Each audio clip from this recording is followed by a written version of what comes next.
are people without the knowledge of the past history, origin, and culture is like a tree without roots. Welcome to Your Image, your public relations program on TV.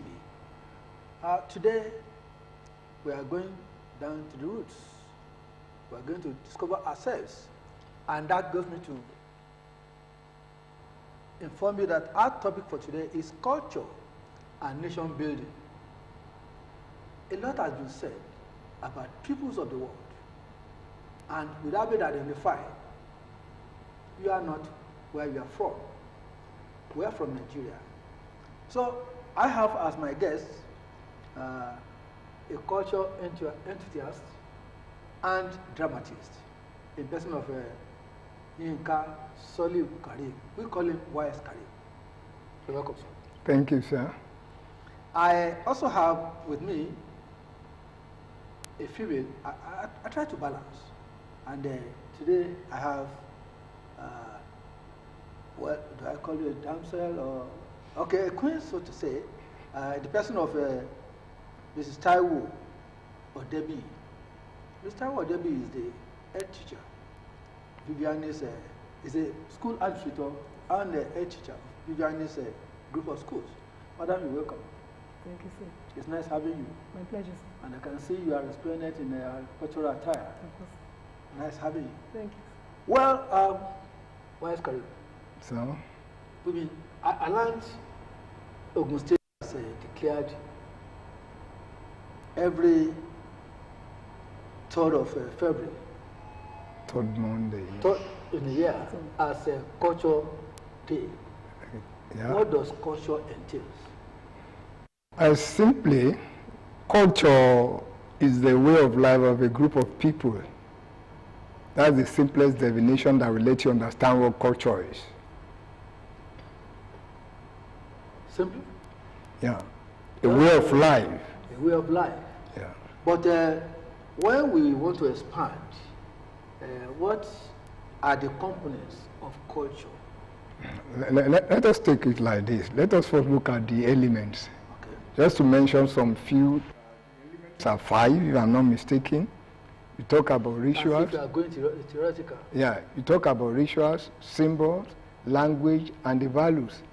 But when you want to look at it critically, when you want to look at culture, you have to divide it into 3 aspects. Okay. You talk about the creative aspect, the philosophical, okay, the institutional aspect of it. So those are the basic things you have to know about culture. Well, thank you so much. Madam,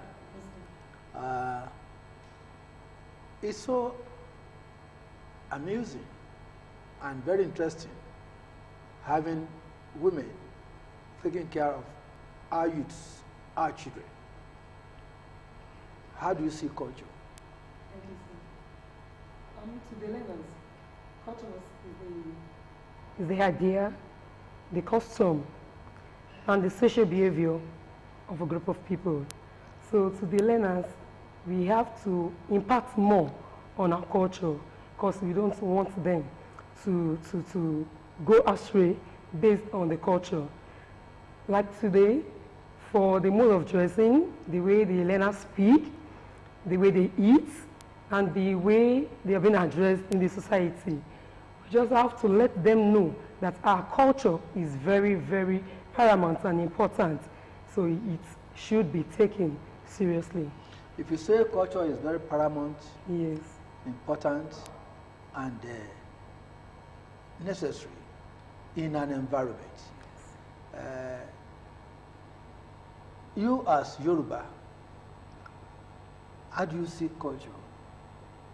Particularly when you talk of the Omoluabi spirit, what do they mean by that? Thank you, sir. In a given environment, let's start from the home. Nowadays, today's civilization, when children wake up in the morning, Daddy, good morning, Mommy, good morning, which was not like that in the olden days, in the 1960s.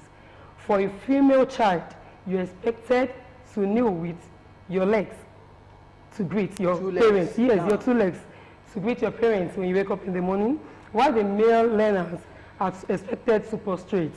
But in today's civilization, most children will not even bother to greet their parents in the morning. They just rise from the bed, go to the bedroom, and they leave. This attitude, yes, sir. Does it have anything to do with our civilization, or that the parents are the ones who are not upholding our culture? Thank you, sir. Like I said the culture is very, very important. Like the Yoruba culture, which I'm from, we are expected, even the mode of dressing, supposed to be, the dress is supposed to be okay, because the Yoruba they says, even if sin is on your job. Even some parents nowadays, because of the civilization, they dress anyhow. They believe, due to their mode of dressing, if you are not putting on skimpy gown, naked, tops, you are not nicely dressed. But today, we want our learners to know, we want to inculcate it to them, that their mode of dressing also speak about their culture. The way you dress, you shall be addressed. So even our parents are not helping our learners. We have some parents that will make edu of dreadlock for the kids at their early stage, which is very, very wrong. Olden days, our parents, they do weaving, they do kolese, they do koroba. But nowadays, you even see some male learners putting on dread and having all sorts of hairdo. And when they put on this traditional hairdo, it makes them beautiful. Of course, sir. And if you observe correctly, even the people from the other climes, they are trying to imbibe our culture. Yes. Not doing all this palming and whatever. At all, sir. Like at Vivianis group of schools, the hairdo, it's either the learners do DD or they use thread. That is what we allow at Vivianis group of schools. We don't even accept beats. We are going to pay. Sorry about that, sir. Mr. KAREEM, Sir, when you look at culture, where does culture and religion, where do they meet? you see, as I've said before, culture is a way of life, the totality of everything. Religion is part of our culture. But one thing, the mistake people are making when we talk of culture, we have to understand this issue of tradition and custom. While I was talking about culture the other time, I was discussing the issue of the philosophical aspect of it, the spiritual, the material. But when it comes to religion, we have to understand one thing about culture.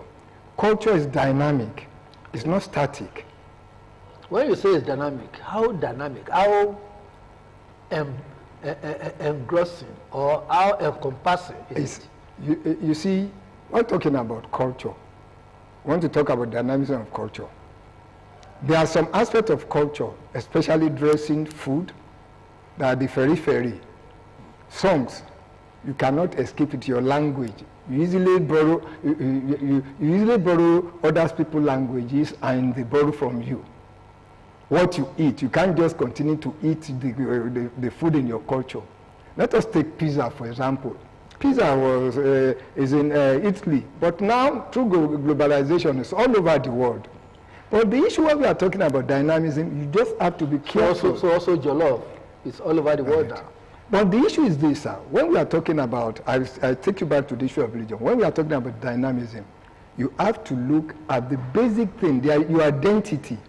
Whatever you are doing, don't lose your identity. But unfortunately for us, we are losing our identity. Like, okay, you are talking about this issue of dreadlocks. I always tell people that I allow anybody, because culture is dynamic, go about it the way you want. But get this one right, sir. Let us go back to the olden days.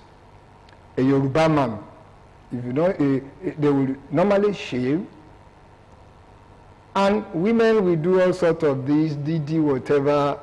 But our fathers then, some of them had dreadlocks. Okay, yeah. And look again. The ones they call Dada. Yeah. And look again.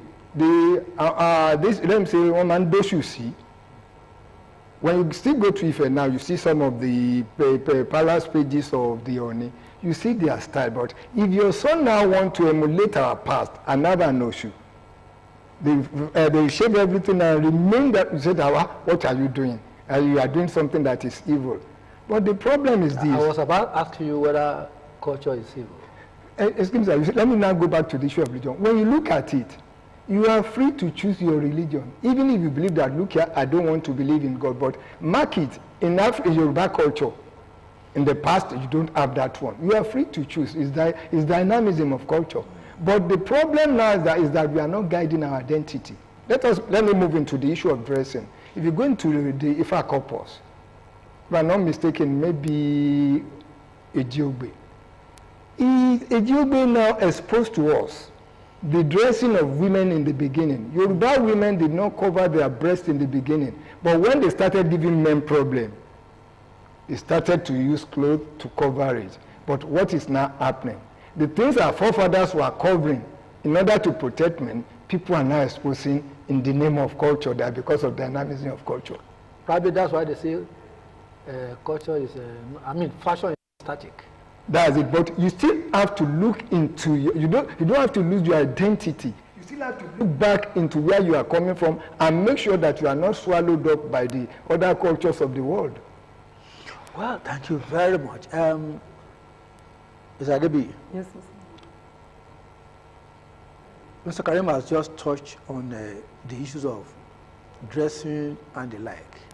And you have also talked about a mode of greetings, particularly with the young ones. In their school curriculum, how are you impacting this knowledge on the young ones? Thank you, sir. We impart culture to our learners.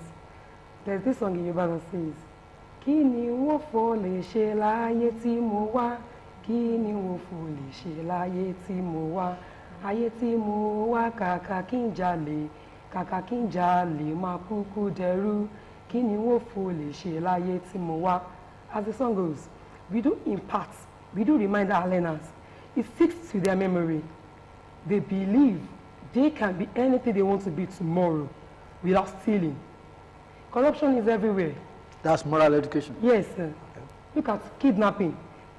We let them know that without armed robbery, they can be great in the nearest future. Mode of dressing. We let them see reason why they have to cover all their body parts. It is not until when it is being exposed, that is when they will look beautiful. No. We make them to understand that their inner part is their beautification. That's great. I think I like that. Well, beyond that, I've talked about mode of dressing. When you look at issue of food, are you also impacting on them some typical traditional foods that are Nigerians? Yes, sir. We teach them balanced diets. Actually, we have some parents that will tell you, my son, my daughter does not take solid foods except cereal. But we make them see reason why it is important for a child to always eat beans, because it is proteinous. Gone are those days. We take eba, we tewedu, with vegetables. But now, due to some parents' belief, they will tell you, because of civilization, their kids are to take only cornflakes, which will not do any help to the body system. So we try to educate the parents more. It's not even about the learners now, because anything the kids are being given, that is what they will eat. So we try to educate our parents more about the food the children takes in. Even during the PTA meetings, we educate them more, the mode of dressing, the languages. Every Fridays at Vivianis, we did take the assembly in Yoruba, because we try to teach the learners culture also. Well, thank you very much, Madam. Mr. KAREEM. Probably because some people believe that culture does not have economic benefit. Maybe that's why they are jettisoning it. Can you enlighten us? Well, please permit me before I dwell on that question. Okay. I want to revisit what Chief George said. You see, we are toying with our culture. When you see, when you don't have a road map or a blueprint, you won't reach where you are going, or there will be delay. There's a cultural policy for Nigeria, and in the cultural policy, something fundamental is mentioned there about this issue of preservation of culture. And when you want to preserve a culture, you go to research into it. But let us first ask ourselves. She talked about balanced diet.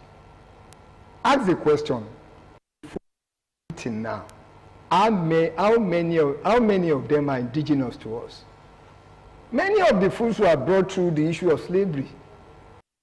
Mention maize, corn. Some variants were brought through Egypt, some through Portuguese, through Lagos. Look at most of our foods. They were foreign foods. While we were young. So what were the traditional foods? Look at it as, you see, I'll still give it to the Igbo people when you see what they are eating. While I was young, we had bologi vegetable. Who would give me bologi vegetable now? Yoruba people have said, culturally we are lazy. They just go for a wedu and omiobe, whatever. No bologi again. All those things. People in the villages, they look for cocoa or whatever. All those things. People should research into it and let the educated people know the benefits. Look at beju, snacks. Beju, beju, where is the beju now? But some people go to research. I think from the coconut and yes, sir, you know, I ate it while I was young. And the aroma, in fact. Where is the beju? So, excuse me, sir, we are not handling our culture the way we should handle it. If you don't have people that research into it, I'm sorry, sir. Well, now let me go to the issue of this making money out of culture. You see, sir, culture is dynamic, but we people, we are not handling our culture the way we should handle it. And to be frank, I won't lie, I will blame the government. Sir, the government is to blame. And let me say, Yoruba will say, when the fish is going to be rotten, start from the head. But when I look at culture, I will say the fish of culture is rotting from the middle. The people, the general people are the tail. The cultural people, professionals are the middle, and the government is the head. We people that should be telling the government what the government should do, we are not telling them. Our governor, His Excellency, is not a cultural professional. It's we people in the cultural sector that should tell them what to do. Let us look at this. In the olden days, women are really artists. Go and check all our folk tales. Majority of the folk tales were the one women told their children in the olden days. They look into the society, see what is happening. Now let us look at an Moonlight. Yeah, folk tales, moonlight tales. Let us look at an issue like this. We have drug addiction. We have people that want to cross the street. They won't take the pedestrian bridge. Who is telling them stories with that one? Who are using those things as stories for them? People, women, they are now lazy artistically. We can make money out of it. When we want to talk about science fiction, why can't we tell a story and make the story people? Okay, let us say this pedestrian issue. Let me just say, let us take into acting now. Our law. Once upon a time, there was a boy. Time and time again. Named Kunle. Whenever I would be going to school, the father would tell him that, do not cross the road, take the pedestrian bridge.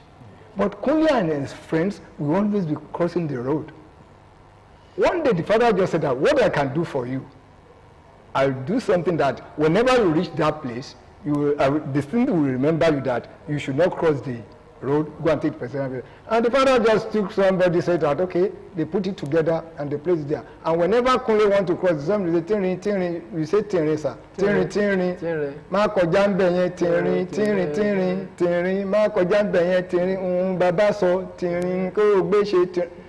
And the same thing we just sing, the boy will say that, no, I won't take that place. I go and at the end of the day, his friends that were taking the wrong route, the car, a bus was coming and he swallowed them up. Wow. And that's the end of it. You turn it to science fiction, we do all those things, but it's just the job of the women. Nobody, and if you do that one, you can make money out of it. You get somebody in it an animation. If they are not doing animation, you do it somewhere, they act it out. That is how we can make money out of our culture. But the problem is that if you have it, who is going to sponsor you? People, the government will sponsor a lot of people, but ask them, how many have they given, how much money have they given out to artists that can use our culture to bring us money? Even the Nollywood, we are shouting. People are still sweating it out to get money. So we are not really dealing with our culture the way we should deal with it, sir. Oh, that's very elaborate and deep. Madam, Yes, sir. I could see that whilst KAREEM has corroborated your point on the issue of food and dressing. When you look back, how long have you been involved in this educational activity, in impacting on the young ones, in promoting culture? Sure. It's been a while now to impact more on the learners, for them to know that culture is very, very important. We do invite some famous artists also that they get to see on the television, but they don't have physical encounter with them. Let me mention for you Ibrahim Chata, Femi Adebayo, Odulade Adekola, and for this cultural day, we invited Rose Odika, just for the learners to know that culture is very, very important, and they come to enlighten the learners too more on our culture. Yeah, thank you very much. Culture is very important, and the educational value to our youths, enormous, even to the adults, very profitable. It is on that note that we're going to stop this further dialogue. Next week, when we meet, we will continue with our discussion, because it has a more detailed explanation. This is an opportunity for me to say thank you for YS KAREEM, Yinka, Saliu, KAREEM. Thank you, sir. Glad to have you. Yes, sir. You've always been intriguing me. I hope until next week, you'll still be with us. Yes, sir. Thank you so much. Madam, it's nice having you. I want to thank you. Keep doing the job of molding our youths, and we pray that they'll be future leaders. Viewers, until next week, we will come your way to continue this topic. Remember, this is Your Image, your public relations program on TV, and I am Anchor-Akin Okudero, your anchor. Stay blessed until we meet next week.